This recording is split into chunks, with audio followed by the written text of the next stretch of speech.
શ્રી વલ્લભાધીશ કી જય, શ્યામ સુંદર શ્રી અમને મહારાણીજી કી જય। પુષ્ટિ જીવોના માં શ્રી યમુનાજી અત્યંત કરુણામયી, કૃપામયી અને ભક્ત મનોરથ પૂરક આપનું સ્વરૂપ છે। અને તેનો એક પ્રસંગ, એક વૈષ્ણવ એક ગામમાં રહેતા હતા। વર્ષો સુધી તેમનો એવો મનોરથ હતો કે આ ગામમાં જે હવેલી છે ત્યાં નંદ મહોત્સવ કરવું અને આખા ગામના વૈષ્ણવને મહાપ્રસાદ લેવડાવવું। થોડા સમય પછી તેઓ શહેરમાં જતા રહ્યા અને શહેરમાંથી પણ ત્યાં વલ્લભકુલ બાલક સાથે ફોન કરીને કહે કે જે મારો મનોરથ છે પણ હજી સુધી પૂરો થયો નથી। અને મહારાજશ્રીએ કહ્યું કે ભક્ત મનોરથ પૂરણ કરતા તો શ્રી યમુનાજી છે, ભક્ત ઈચ્છા પૂરણ શ્રી યમુને જ કરતા। તમે શ્રી યમુનાજીના ગુણગાન કરો અને 41 પદનું પણ નિત્યપાન કરો। તેઓ વર્ષો સુધી તે રીતે કરતા રહ્યા અને એક દિવસ અચાનક તેઓ ગામમાં શ્રી ઠાકોરજીના મંગલાના સમયે આવ્યા અને મહારાજશ્રીને કહે છે જે મારે આજે જ તે મનોરથ કરવો છે। બાબા કહે છે આજે કઈ રીતે થશે, કંઈ તૈયારી નથી, ગામમાં કોઈને કીધું નથી, તમે થોડા 1-2 દિવસના સમય આપો, થોડા સમય પછી કરીએ। કહે છે જે મારી પાસે સમય નથી, બસ આપ ગમે તેમ કરીને આજે જ તે મનોરથ કરવાની આજ્ઞા આપો। અને તેમની અત્યંત આરતી જોઈને મહારાજશ્રીએ તે જ દિવસે તેમનો મનોરથ પૂર્ણ કરવાનું નક્કી કર્યું। પલનાના દર્શન કરાવ્યા અને આખા ગામના વૈષ્ણવોને આમંત્રણ આપી દીધું। અને જ્યારે પલના નંદ મહોત્સવ થતા હતા ત્યારે બધા વૈષ્ણવની સાથે આ વૈષ્ણવ પણ એકદમ ભાવ આવેશમાં આવીને નૃત્ય કરવા લાગ્યા।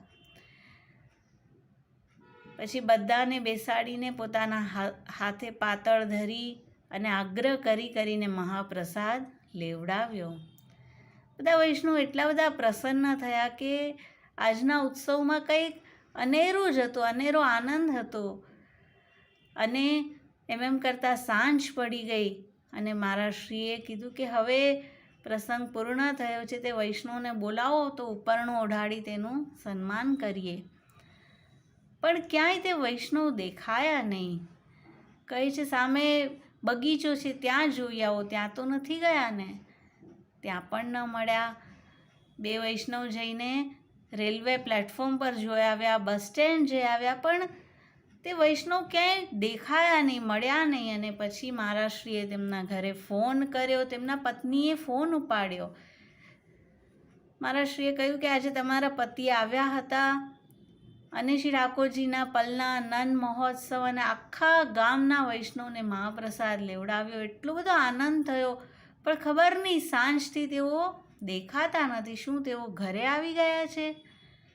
અને જેવું આ શ્રવણ કર્યું તેમના પત્ની ધ્રુસકે રડવા લાગ્યા કે જે આપ આ શું કહો છો? કહે છે હા આજે અત્યંત અનેરો આનંદ આવ્યો છે, પણ ખબર નહીં અમને મળ્યા વિના તેઓ ક્યાં જતા રહ્યા? અને તેમના પત્નીએ કહ્યું જે તેમને પહોંચી ગયા, આજે 16મો દિવસ છે। જ્યારે અંત સમય હતો ત્યારે તેઓ શ્રી યમુનાજીના ચિત્રને સામે રાખ્યું અને કેવલ પદનું ગાન કરતા રહ્યા, ભક્ત ઈચ્છા પૂરણ શ્રી યમુને જ કરતા। અને શ્રી યમુનાજીએ એવી ઈચ્છા પૂર્ણ, એવો મનોરથ પૂર્ણ કર્યો કે તેમના દેહ છૂટી ગયા પછી પણ તેમને નવીન દેહ આપ્યો અને તેમનો વર્ષોનો મનોરથ શ્રી યમુનાજીએ પૂર્ણ કર્યો। તો આવા આપણા શ્રી યમુનાજી કે પોતાના ભક્તની કોઈ પણ ઈચ્છા હોય, કોઈ પણ મનોરથ હોય તે પૂર્ણ કરે છે અને એક માની જેમ સતત પોતાના ભક્તની સાથે રહેનારા શ્રી યમુનાજી છે। શ્યામ સુંદર શ્રી અમને મહારાણીજી કી જય।